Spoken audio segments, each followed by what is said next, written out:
Hi everyone. Okay, so this is going to be my review for Season 1, Episode 5 of Dollhouse, called True Believer. I'm going to give it a B, which is a vast improvement from last week's C episode, which I didn't like. Overall, I thought that this episode was probably the best of the series so far. This and The Target, which was Episode 2, are my two personal favorites. While I probably like The Target a little bit better just on a personal preference, I do think that True Believer was the best that the series has shown us so far, and further kind of shows the potential that the series carries. Basically, the show this episode managed to address a lot of the questions of morality surrounding the Dollhouse, and it does it through the all the stuff that's going on with Victor in the episode. The idea that they give Echo surgery to make her blind, in order to put cameras in her eyes, and then also what they do with the religious cult in the episode, and showing the parallels between the believers and how kind of brainwashed they are, and then kind of showing a parallel to the actives, and how it's basically the same thing. In fact, the Dollhouse is probably worse. I mean, yes, they're volunteered, but also, the people in the religious cult volunteered, so, it sort of asks you to ask all these questions about the Dollhouse, and I really like that they did that. So yeah, as I was saying, they kind of force us to question the morality surrounding the Dollhouse, and the first way that they do this, outside of, doing the parallel, which was a huge thing, just the parallel of the religious cult and of Dollhouse, but everything that was going on with Victor, I really liked, because I thought that it was a really successful way of interjecting some humor into the show that we don't really see very much, but in a way where what we were seeing was still pretty extremely relevant, considering that Victor's having these erections, and we don't know, and he's not supposed to be, and it's directly because of another specific active, and that these aren't things that they can really suppress, and that they're finding these flaws in what they're doing. And I think that it's just going to keep happening, just these little things that are going to trickle down and not work the way they're supposed to. So, it kind of asks the question, wow, they're actually monitoring a person's, genital reactions, I guess, and is that something that should, it seems really it just makes you question everything, kind of more when you see things like that. And it was also sort of funny. Second thing that they do is they give Echo surgery to make her blind so they can put cameras in her eyes. And Amy Acker's character, who I cannot remember at this moment, Sanders? Anyways, Amy Acker clearly has issues with what they're doing, and it makes us question, again, what are they doing? This is crazy. This isn't right. This is a person. So that was another issue that they dealt with that I really just liked, because it does deal with the overall themes of the show, I felt. I found Topher a little less annoying in this episode. Granted, I still didn't like him, but I thought that he was a little more balanced out than I'm used to seeing him, and it was much appreciated by me, even though I still didn't like him very much at all, because I don't like Topher.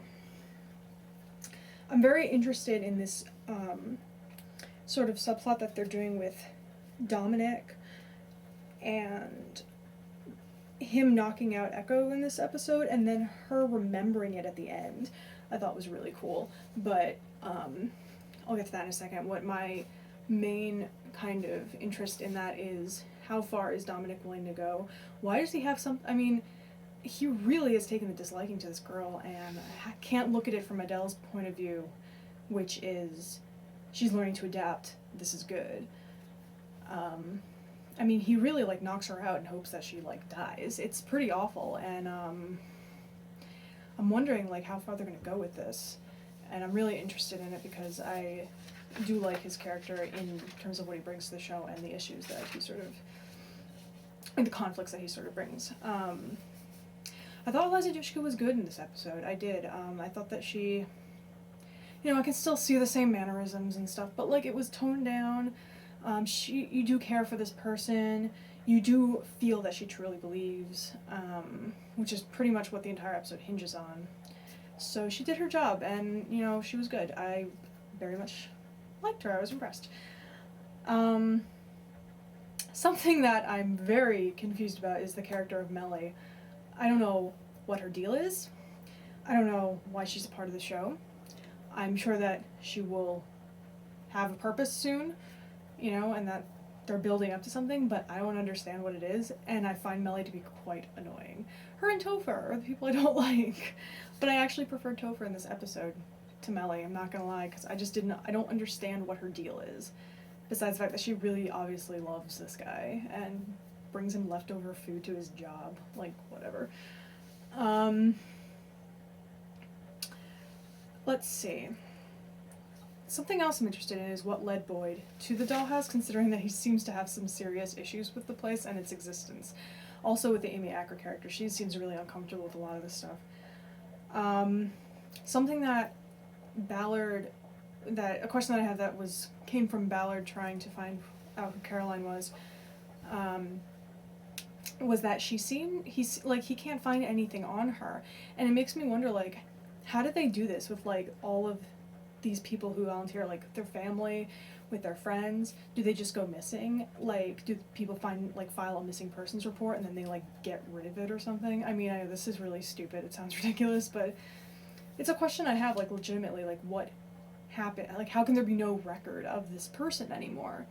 Obviously, they have a lot of power, and they can get a lot done, considering that we saw that senators are aware of its existence. But I'm a little, like, intrigued by that and wondering if that's going to get answered for us at some point. Also, Esther's character, not reading Choose 9, but being able to perfectly pronounce Nebuchadnezzar without having a problem. That was funny. So, the last moment in the episode was really fantastic. It's showing that Echo can actually retain memory from her engagement. Like, that's the first sign that we've seen of it. Obviously, she can't retain all of the memory, but she's getting, like, little pieces. That's another really interesting thing that I'm wondering where they're going to go with. So overall, yeah, I thought that the reason that this episode was so great was because it was an interesting story that brought up a lot of the big themes of the show, and it added a lot of interest for me to the overall plot of everything that was going on, and kind of furthered the potential of it. But it also worked as an interesting standalone story of an engagement, and that's what I really liked about it. So next week we have episode 6, which was written and directed by Joss Whedon, first one since the pilot. This is the episode everyone's talking about. This is the episode where Fox started to back off and let Joss Whedon do his own thing. This is the episode where the story really gets going. We see apparently Echo and Ballard fight. Patton Oswalt's going to be in the episode, which is really exciting.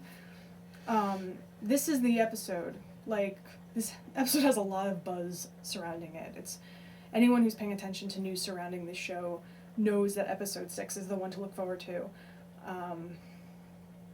He's just like, be patient. Episode 6 is when things get going. Fox is even advertising it that way with, you don't want to miss this. So, this is the one you have to see. I think they're trying to pull viewers back in that gave up on it, maybe, because they are losing viewers. So I'm really hoping that this episode kind of gets the buzz going and that it does live up to the expectations that they've set itself up for. So until next week, until that very exciting episode that I'm hoping is really, really great, I will see you next week for that. Bye.